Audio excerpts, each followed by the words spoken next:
வணக்கம். நீங்கள் ஏன் மத்திய அரசு கொண்டு வந்த வக்கு புத்திர சட்டத்தை ஏன் ஏற்க மறுக்கிறீர்கள்? அக்கா உங்க பேரு? ரேகா. ரேகா. ரேகா. காரைக்கால். காரைக்கால். ஓகே. சகோதரி ரேகா என்ன கேட்குறாங்கன்னா, ஒரு அரசியல் சம்பந்தமான ஒரு விஷயத்தை கேட்குறாங்க. சமீபத்தில் சில மாதங்களுக்கு முன்னாடி மத்திய அரசாங்கம் வக்ஃபு திருத்த சட்டம்னு ஏற்கனவே இருந்த வக்ஃபு சட்டம்ங்கிற இதில் ஒரு திருத்தத்தை கொண்டு வந்தாங்க. வக்ஃபு சட்டம்னா என்னன்னா, முஸ்லீம்கள் தங்களுடைய சமூக முன்னேற்றத்திற்காக, வழிபாட்டுக்காக, அடுத்த தலைமுறை குழந்தைகள் இஸ்லாத்தை கற்றுக்கொண்டு அதன்படி வாழ்வதற்காக என்று சமூக முன்னேற்றத்தை மையப்படுத்தி எங்களுக்கு முன்னால் வாழ்ந்த முஸ்லீம்கள், முஸ்லீம் பெரியவர்கள், மூதாதையர்கள் அவங்க எழுதி வைத்து சென்ற சொத்துக்களை பராமரிப்பதற்காக வகுக்கப்பட்ட ஒரு சட்டம் தான் வக்ஃபு சட்டம் என்பது. அந்த சட்டத்தில் சமீபத்தில் திருத்தம் கொண்டு வந்தாங்க. அதில் நிறைய சிக்கல் இருக்கிறது, நடைமுறைப்படுத்துறதுல பிரச்சனைகள் வருகிறது, அதனால அதை பாதுகாக்க போறோம். தனிநபர்கள் நிறைய பேர் சுரண்டிடுறாங்க, அதை எடுத்துட்டு போயிடுறாங்க. எனவே அதை பாதுகாப்பதற்காக வேண்டி வக்ஃபு திருத்த பாதுகாப்பு சட்டம் என்கிற பெயரால் ஒரு புதிய சட்டத்தை கொண்டு வந்தாங்க. நாங்கள் அந்த சட்டத்தை பொதுவாகவே எங்களுடைய சொத்துக்களை பாதுகாக்கிற ஒரு சட்டம் வந்தா உண்மையில சந்தோஷம் தானே படணும். யார் யாரெல்லாமோ தனிநபர்கள் அதை ஊழல் பண்றாங்க, திருடி திங்கிறாங்க, ஆக்கிரமிக்கிறாங்க, அப்ப நம்ம அரசாங்கம் நமக்கு அரணா நிக்குதுன்னு சொல்லிட்டு நாங்க மகிழ்ச்சி அடையணும். ஆனா அவங்க கொண்டு வந்த சட்டத்தில் நாங்கள் மகிழ்ச்சி அடையல, நாங்கள் வெறுப்படையணும், கடுமையான கோபத்திற்கும் துக்கத்திற்கும் ஆளானோம். அதனால நாடு முழுவதும் பெரும் போராட்டங்களும் கண்டனங்களும் எழுந்தது. ஆனாலும் அதை மீறி அவர்கள் அதை சட்டமாக்கினாங்க. அந்த சட்டம் இன்றைக்கு உச்ச நீதிமன்றத்தில் வழக்காக தொடுக்கப்பட்டு உச்ச நீதிமன்றம் கூட இன்றைக்கு சில அதில் இருக்கிற சில ஷரத்துக்களுக்கு, முழுமையா இல்ல, சில ஷரத்துக்களுக்கு தடையாணை பிறப்பித்து இடைக்கால தடை போடப்பட்டு சில நாட்களுக்கு, ஒரு வாரம் இருக்கும்னு நினைக்கிறேன், ஒரு வார இடைவெளியில் அப்படியான ஒரு தீர்ப்பும் கூட வெளியா இருக்கிறது. இப்போ சகோதரியுடைய கேள்வி என்னன்னா, ஏன் இதை எதிர்க்கிறீங்க அப்படிங்கிறது கேள்வி. ஏன் எதிர்க்கிறோம் என்று சொன்னால், பாதுகாப்பு என்கிற பெயரில் சொத்துக்களை எல்லாம் அபகரித்து செல்லக்கூடிய ஒரு வேலை தலைப்பு தான் பாதுகாப்பு. வக்ஃபு திருத்த சட்டத்தில் தலைப்பு எப்படின்னு கேட்டா, சொத்துக்களை பாதுகாக்கிற சட்டம்னு தலைப்பு இருக்கிறது. ஆனா உள்ள விவரத்தை பூரா படிச்சா முஸ்லீம்களுடைய சொத்துக்களை, பள்ளிவாசல்களை, தர்காக்களை, முன்னோர்கள் மானியமா கொடுத்துட்டு போன எல்லா சொத்துக்களையும் சட்ட ரீதியாக அபகரித்துக் கொள்வதற்கு என்னென்ன விதிகள் தேவையோ எல்லா விதிகளையும் உள்ள வச்சிருக்காங்க. சாம்பிளுக்கு ஒன்று என்று சொல்லணும். உதாரணமா, இதை நிர்வகிக்கக்கூடிய இடத்துல இதுவரைக்கும் இருந்த சட்டம் என்ன? முஸ்லீம்களுடைய சொத்து, முஸ்லீம்கள் கொடுத்த சொத்து, முஸ்லீம்களின் முன்னேற்றத்துக்காக கொடுக்கப்பட்ட சொத்து, வேற யாருடைய சொத்து இல்ல, அரசாங்கத்தின் சொத்து இல்ல, வேற மாதிரியாக எடுக்கப்பட்ட வேற எதுவும், முஸ்லீம்களுக்கு உரியது, முஸ்லீம்களுக்காகவே கொடுக்கப்பட்டது, முஸ்லீம்களாலேயே வழங்கப்பட்டது, அப்படிங்கிற மாதிரியான ஒரு சொத்து. அப்படிப்பட்ட ஒரு சொத்தை நிர்வகிப்பதற்கு தகுதி படைத்தவர்கள் முஸ்லீம்கள் தான்.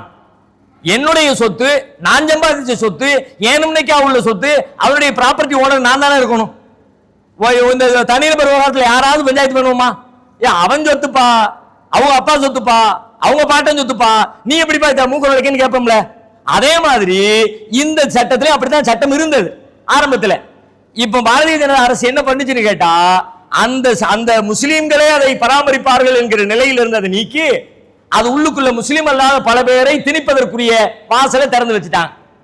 உதாரணமா, 27 பேர் மத்திய வக்ஃபு வாரியம் இருக்கிறது, மாநில வக்ஃபு வாரியம் இருக்கிறது. மத்திய வக்ஃபு வாரியத்தில் 27 பேர் அதனுடைய உறுப்பினர்களாக இருப்பார்கள் என்பது விதி. இந்த 27 பேர்ல 7 பேரை தவிர மீதி 20 பேர் முஸ்லிம் அல்லாதவர்களாக இருக்கலாம் என்கிற வகையில் திருத்த சட்டம் சொல்கிறது.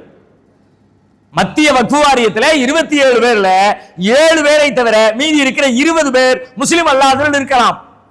மாநில வக்ஃபு வாரியத்தில் 15 உறுப்பினர்கள், அதுல 3 உறுப்பினர்களை தவிர மீதி 12 உறுப்பினர்கள், 4 உறுப்பினர்களை தவிர மற்ற எல்லாருமே முஸ்லிம் அல்லாதவர்களாக இருக்கலாம் என்று திருத்தம் சொல்கிறது.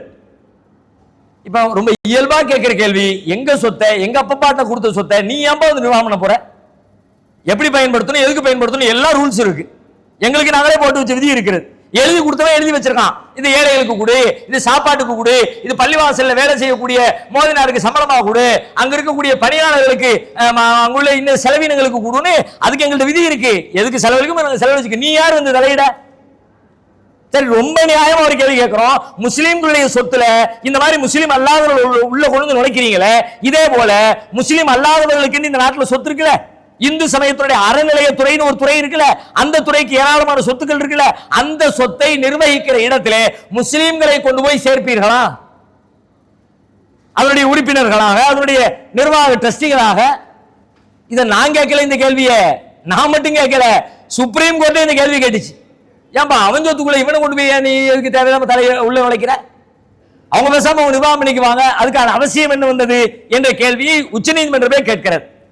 அப்போ அதனுடைய நோக்கம் என்ன தெளிவாகுதுன்னு கேட்டா, உள்ளுக்குள்ள போய் உட்கார்ந்துக்கிட்டு தேவைப்படுறத இது முஸ்லீம்களுக்கு உள்ளதுன்னு சொல்லலாம், தேவைப்பட்டா உள்ளுக்குள்ள வேற எதுவும் பஞ்சாயத்து பண்ணி சட்ட திருத்தம் பண்ணி சிக்கல்களை உண்டாக்கி இது முஸ்லீம் சொத்து இல்லைன்னு சொல்லிடலாம். அது ஒண்ணு. அடுத்து அதுல சிக்கல் வந்தால், ஒரு சொத்து இது வக்ஃபுக்கு சொந்தமானதா இல்லையா என்கிற சிக்கல் வந்தால், அதை சரி செய்வதற்கென்று வக்ஃப் வாரியத்திலேயே ட்ரிபியூனல் தீர்ப்பாயம் என்கிற பெயரால் ஒரு தனி அமைப்பு செயல்பட்டு கொண்டிருந்தது. இது வக்ஃப் வாரியத்துக்கு மட்டும் இல்ல, எத்தனையோ விவகாரங்கள். இப்ப இன்கம் டாக்ஸ் இருக்கு, இன்கம் டாக்ஸுக்கு என்று ஒரு தனித்துறை இருக்கிறது. வரி நம்முடைய வருவாய்க்கு ஏற்ப வரி செலுத்தக்கூடிய அதுக்குன்னு ஒரு தனித்துறை இருக்கிறது. அவங்க உங்களுக்கு நோட்டீஸ் அனுப்பிட்டாங்க, இனி இது மாதிரி நிறைய வருவாய் வச்சிருக்கிறேன், ஆனா அதுக்குரிய வரி கட்டல, இத்தனை லட்சம் ரூபாய் கட்டணும் அப்படின்ட்டாங்க. இத்தனை லட்சம் ரூபாய் கட்டணும் சொன்னோம், அவங்க தப்பா சொல்லிட்டாங்கன்னு உங்களுக்கு தெரியுது. இல்லப்பா நான் அப்படிலாம் வாங்கல, தப்பா சொல்லிட்டாங்க. நீங்க என்ன செய்யணும்? நீங்க நீதிமன்றத்துக்கு போகணும். அப்படித்தானே புரிஞ்சு வச்சிருப்பீங்க. நீதிமன்றத்தில் போய் என்கிட்ட தப்பா கேட்கறாங்க, 10 லட்சம் ரூபாய் கேட்கறாங்க வரி, ஆனா 10 லட்சம் ரூபாய் கொடுக்க தேவையில்லை, நான் கரெக்டா கட்டிக்கிட்டு தான் வர்றேன், இந்த பாருங்க டாக்குமெண்ட்னு நீதிமன்றத்தில் போய் சொல்லி இவங்க சரி பண்ணணும். அப்படிதான் நம்ம நினைப்போம். ஆனா இன்கம் டாக்ஸ் ஆக்ட் படி என்னன்னு கேட்டா, அங்க ஒரு ட்ரிபியூனல் இருக்கிறது, அங்க ஒரு தீர்ப்பாயம் இருக்கிறது. அவன் நோட்டீஸ் அனுப்பின உடனே நீங்க கோர்ட்டுக்கு போக முடியாது, நேரா அவனுடைய சீட்டுக்கு தான் போகணும், அவங்க ஆபீஸ் தான் போகணும். நீங்க பாருங்க, இந்த வருமான வரித்துறை ரைடு நடத்தின இடத்துல பூரா பெரிய பெரிய அதிகாரிகள் அரசியல்வாதிகளுடைய வீடுகள் எல்லாம் ஒரே நேரத்தில் ரைடு. இப்போ போத்தீஸ்ல நடந்துச்சுல, தமிழ்நாடு முழுக்க ஒரே நேரத்தில் ரைடு, அமைச்சருடைய வீட்டில் ரைடு. ரைடு முடிஞ்ச மறுநாள் அவருடைய ஓனர் எங்க போனாரு பாருங்க, வருமான வரித்துறை அலுவலகத்தில் ஆஜரானாருமா. ஏன் கோர்ட்ல போய் ஆஜராகல? எதுக்கு நீதிமன்றத்தில் ஆஜராகல? அங்க ஒரு ட்ரிபியூனல் வச்சிருக்கான், அவன்கிட்ட போய் சொல்லணும், எப்பா என் டாக்குமெண்ட்டை பாரு. அவன் தான் கேள்வி கேட்பான், அவன் தான் ஆன்சர் பண்ணணும், அவன்கிட்ட தான் ஆன்சர் பண்ணணும். அந்த ஆன்சர்ல சிக்கல் முரண்டு வந்தா தான் அடுத்த கட்டத்தை நோக்கி நகர முடியும். அதே மாதிரி வக்ஃப் வாரியத்திலும் இருக்கிறது. வக்ஃப் வாரியம் ஒரு சொத்தை இது எங்களுக்கு உள்ளதுன்னு கேட்கறாங்க, கிளைம் பண்றாங்க. என் சொத்து எனக்கு நோட்டீஸ் அனுப்பிட்டாங்க, நான் வீடு வச்சிருக்கேன், எப்பா உன் வீடு இல்லப்பா, அது வக்ஃப் வாரியத்துக்குரியது, இத்தனை வருஷத்துக்கு முன்னாடி பொதுமக்களுக்காக வேண்டி இது மாதிரி எழுதி வச்சிருக்காங்க, நீ தெரியாம குடியிருந்துகிட்டு இருக்க, உடனே காலி பண்ணுட்டாங்க. நான் பேப்பரை தூக்கிட்டு அங்க போறேன், என்னுடைய தரப்பு நியாயத்தை சொல்றேன், சரின்னா ஏத்துக்குவாங்க, தப்புனா இல்ல முடியாது காலி பண்ணி கொடுன்னு ஃபைட் பண்ணுவாங்க.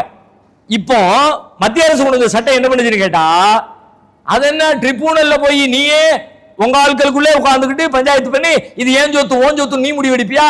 இனிமே நீ முடிவெடுக்க கூடாது, முடிவெடுக்கிற அதிகாரம் ட்ரிபியூனலை கலைத்து விட்டு மாவட்ட கலெக்டருக்கு அதிகாரம் கொடுக்கிறோம். மாவட்ட கலெக்டருக்கு அதிகாரம்னா அதுக்கு என்ன அர்த்தம்? வருவாய்த்துறைக்கு அதிகாரம் கொடுக்கிறோம் அர்த்தம். மாவட்ட கலெக்டர்னா கலெக்டர்னே பொருள் இல்லை, கலெக்டருக்கு கீழே இருக்கிறவரு, தாசில்தாரு, ஆர்ஐ, விஓ எல்லாத்துக்கும் இந்த வருவாய்த்துறை இதை டீல் பண்ணும். அப்படின்னா என்ன? பேப்பரை கொடுப்போம், வக்ஃப் வாரியமா இல்லையான்னு கேள்வி வரும். கேள்வி வந்தா முடிவெடுக்கிற அதிகாரம் யாருக்குன்னு கேட்டா, அரசாங்க ஊழியராக இருக்கிற மாவட்ட ஆட்சியருக்கு இருக்கிறது என்று திருத்த சட்டத்தை கொண்டு வந்தாங்க. இப்ப நம்ம கேட்டோம், யாரோ ஒருத்தர் இதை முடிவெடுக்கிற இடத்துல கொண்டு நீ யாரே ஒன்று உட்கார வச்சா, அரசு அதிகாரி உட்கார வச்சோம்னா கடைசியில் அவரு இல்ல இது வக்ஃபுக்கு சொந்தம் இல்ல, அரசுக்கு சொந்தம்னு எல்லாத்தையும் முடிச்சுட்டாரு, எங்க சொத்து பூரா போயிருப்பா, ஏற்கனவே இருந்தது நல்ல செட்டப் தானே கேட்டோம், ஒத்துக்க முடியாதுன்னாங்க. புதிய திருத்த சட்டம் இப்படிதான் சொல்லுச்சு. இது மாதிரி உள்ளுக்குள்ள நிறைய திருத்தங்களை கொண்டு வந்தாங்க. அதை விட முக்கியமாக இது வரைக்கும் இந்த மாதிரியான வழிபாட்டு தலங்களுக்கு ஒரு பாதுகாப்பு இருந்துச்சு. பொது சொத்துக்கு என்ன பாதுகாப்பு? பொது சொத்து ஒருத்தர் ஒரு 30 வருஷமா ஆட்டையை போட்டு பயன்படுத்திட்டு வர்றாரு, 30 வருஷம் கழிச்சு தான் தெரியுது இது பொது சொத்துன்னு தெரியுது. இப்ப நான் போய் கிளைம் பண்ண முடியுமான்னு கேட்டா, பொது சொத்தை கிளைம் பண்ணலாம், தனி சொத்தை கிளைம் பண்ண முடியாது. என்னுடைய பர்சனல் சொத்து இருக்குன்னு வச்சுக்கோங்க, எங்க அப்பாவுடைய வாரிசு சொத்துங்க, எனக்கு அங்க அந்த ஊர்ல அப்படி ஒரு சொத்து இருக்கு எனக்கு தெரியாம போயிடுச்சு.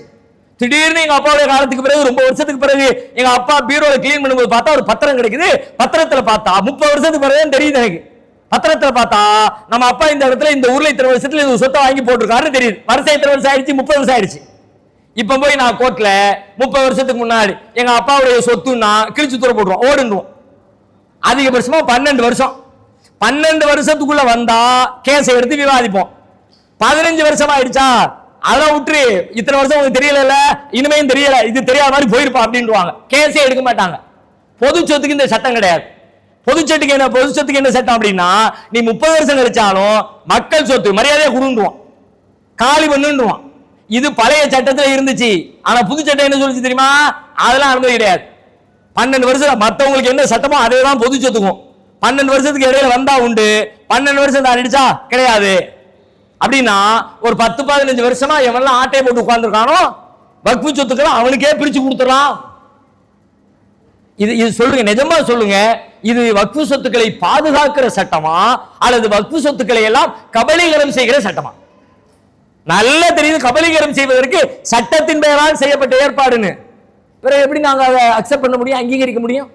எனவே இப்படி பல்வேறு கோளாறுகள் இருக்கிற காரணத்தினால், முஸ்லிம்களுடைய சொத்துக்களுக்கு பாதுகாப்பு இல்லாத ஒரு நிலை நிலவுகிற காரணத்தினால் நாங்கள் அதை வன்மையாக எதிர்க்கிறோம். முஸ்லிம்களுக்கே அந்த சொத்துக்கள் பாதுகாப்பான முறையில் அவர்களின் கரங்களிலே நிர்வாகம் ஒப்படைக்கப்பட வேண்டும் என்று நாங்கள் கோரிக்கை வைக்கிறோம்.